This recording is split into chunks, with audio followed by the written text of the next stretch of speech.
तो hey guys, welcome to Genius World. आज की इस वीडियो में हम आपको कुछ ऐसे इन्वेस्टमेंट्स के बारे में बताने वाले हैं जिससे फॉलो करके आप अपने लाइफ चेंज कर सकते हो। दोस्तों यकीन मानो, मैंने पिछले 3 सालों में लगभग 200 से ज्यादा किताबें रीड कर चुका हूं और इन सारे बुक्स में बस यही जिक्र है, इन्वेस्टमेंट इन्वेस्टमेंट इन्वेस्टमेंट। फिर मैंने डिसाइड किया कि आखिर क्या होता है ये इन्वेस्टमेंट। चलो इसके बारे में जानते हैं, समझते हैं इसको। और मैं यकीन मानो दोस्तों, ये सब जान के मैं हैरान रह गया। लगभग दुनिया का हर अमीर आदमी इन्वेस्टमेंट करता है और उनका अमीरी का मेन सीक्रेट जो है यही होता है। तो अगर आपको भी अमीर बनना है, बहुत सारा पैसा कमाना है फ्यूचर में, तो आपको इन्वेस्टमेंट जल्द से जल्द शुरू कर देना चाहिए, क्योंकि जितना ही जल्द आप इन्वेस्टमेंट शुरू करते हो उतना ही जल्दी आप कंपाउंडिंग का जो है बेनिफिट उठा सकते हो।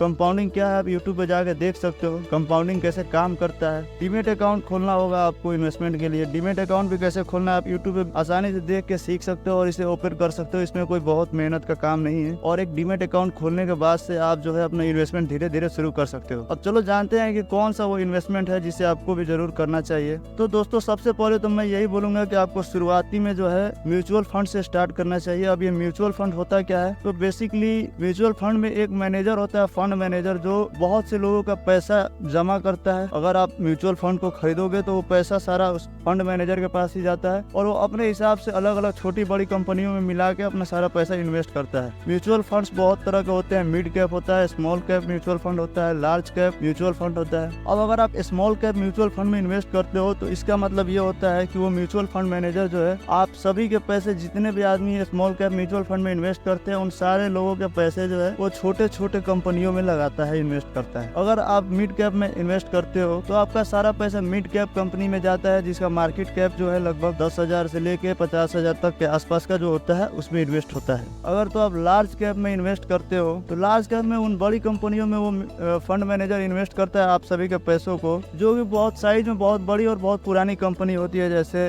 HDFC बैंक हो गया, रिलायंस इंडस्ट्रीज हो गया, टाटा मोटर हो गया, बहुत से ऐसे कंपनी है, इन्फोसिस हो गया। तो ऐसी बहुत सी बड़ी बड़ी कंपनियों में आपके पैसे इन्वेस्ट होते हैं। तो अब ये मिड कैप, स्मॉल कैप और लार्ज कैप में फर्क क्या है दोस्तों? स्मॉल कैप जो कंपनियां होती है उसमें हाई रिस्क होता है पर रिटर्न भी हाई होता है। तो अगर आप एबल है रिस्क उठाने के लिए तो आप रिस्क उठाओ और ज्यादा से ज्यादा रिटर्न पाओ। और अगर आप कम रिस्क उठाना चाहते हो तो आप मिड कैप या लार्ज कैप में इन्वेस्ट कर सकते हो। तो आपको स्टार्टिंग में मैं यही प्रेफर करूंगा कि आप जो है इन्वेस्टमेंट जो है म्यूचुअल फंड से ये स्टार्ट करो और धीरे धीरे उसके बारे में सीखो, फिर जाके आपको स्टॉक में इन्वेस्टमेंट करना चाहिए। डायरेक्ट स्टॉक्स में इन्वेस्ट करना थोड़ा सा रिस्की होता है और आपको नॉलेज नहीं है तो प्लीज मेरी सजेशन मानो, स्टॉक्स में अभी नहीं इन्वेस्ट करो तो बेहतर है। आप चाहो तो इंडेक्स में भी आप खुद से बिना किसी फंड मैनेजर के आप इंडेक्स फंड में भी इन्वेस्टमेंट कर सकते हो। इंडेक्स फंड वो होता है जिसमें इंडिया की लगभग टॉप कंपनी जो होती है लिस्टेड होती है। अब इंडिया में 2 तरह का इंडेक्स फंड है, एक निफ्टी 50 है और एक सेंसेक्स है। निफ्टी 50 में इंडिया की टॉप 50 कंपनी लिस्टेड होती है और सेंसेक्स में इंडिया की टॉप 30 कंपनी लिस्टेड होती है। तो आप चाहो तो डायरेक्ट उसमें भी आप इन्वेस्ट कर सकते हो। आप यूट्यूब पे देख सकते हो इंडेक्स फंड में कैसे इन्वेस्ट करें, कौन कौन से इंडेक्स फंड है, तो आप एक बेटर इंडेक्स फंड ढूंढकर उसमें इन्वेस्ट कर सकते हो। अब हमारा दूसरा इन्वेस्टमेंट है स्टॉक, जिसे हम इंडिविजुअल स्टॉक्स भी बोलते हैं। इसमें बेसिकली आप किसी एक कंपनी में इन्वेस्ट करते हो। जैसे आप मान के चलोगे आपको अगर जोमेटो कंपनी में इन्वेस्ट करना है तो आप नेट पे जाओगे, बहुत सारी वेबसाइट है जैसे screener.com है, मनी कंट्रोल है। इन सब वेबसाइट्स पे जाके आप उसकी पूरी एनालिसिस कर सकते हो। अब एनालिसिस कैसे करना है ये भी आप यूट्यूब से देख के सीख सकते हो। थोड़ा आपको समय देना होगा इसमें। PE रेशियो क्या होता है, डेप्ट कैसे चेक करते हैं, कंपनी का मार्केट कैप क्या है, मार्केट का इंट्रिंसिक वैल्यू क्या होता है, ये सब आपको जानना होगा दोस्तों। आप डायरेक्ट जाके,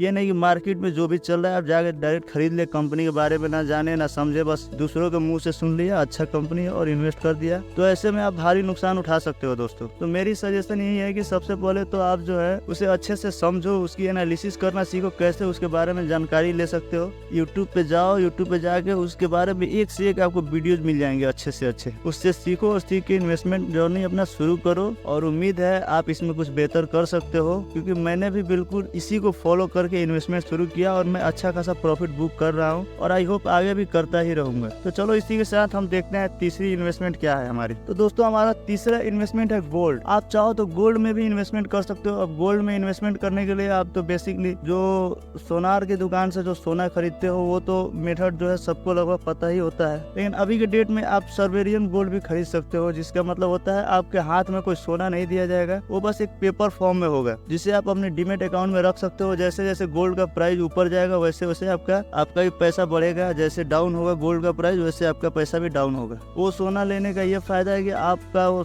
गोल्ड कोई चोरी नहीं कर सकता है, आप जब चाहो उसे बेच सकते हो। तो ये हमारा तीसरा इन्वेस्टमेंट था। चौथा इन्वेस्टमेंट है कि आप रियल एस्टेट में भी इन्वेस्ट कर सकते हो। अब रियल एस्टेट में भी बेसिकली सब जानते हैं कि जमीन को खरीदना होता है, दुकान को खरीदना होता है, कोई गोदाम है उसे आप खरीद सकते हो। और अगर आप चाहते हो पेपर फॉर्म में भी लेना तो आप इसे भी ले सकते हो। आज के डेट में हर चीज पॉसिबल है दोस्तों। आप अगर चाहते हो इसे पेपर फॉर्म में लेना तो आप जाके देख सकते हो, यूट्यूब वीडियोस देख सकते हो उसे कैसे खरीदे, उससे भी खरीद के आप अपने इंडेक्स फंड में ऐड कर सकते हो। तो चलो इसी के साथ हम अपने अगले इन्वेस्टमेंट अपना अगला इन्वेस्टमेंट देखते हैं। अब क्या है हमारा नेक्स्ट इन्वेस्टमेंट ये है कि आप किसी के बिजनेस में इन्वेस्ट कर सकते हो दोस्तों। और ये भी बिल्कुल स्टॉक्स की तरह ही है, लेकिन इसमें बेसिकली आप उनके बिजनेस में इन्वेस्ट करते हो जो कि आपके कोई दोस्त है, रिश्तेदार है, वो कुछ करना चाहते हैं, उन्हें कुछ पैसों की कमी हो रही है और अगर आपको लगता है कि वो कुछ बेहतर कर सकता है, उस पर अगर आपको ट्रस्ट है तो आप उसके बिजनेस में कुछ पैसा इन्वेस्ट करके आप उससे भी रिटर्न कमा सकते हो। इसमें आपका फायदा ये है कि आपको बिना कुछ किए आपका फायदा मिलता रहेगा। साल बाई साल आपको जो है पर ईयर कुछ न कुछ आपका परसेंटेज आता रहेगा। इन्वेस्टमेंट थोड़ा रिस्की तो है, और अगर अच्छे से आप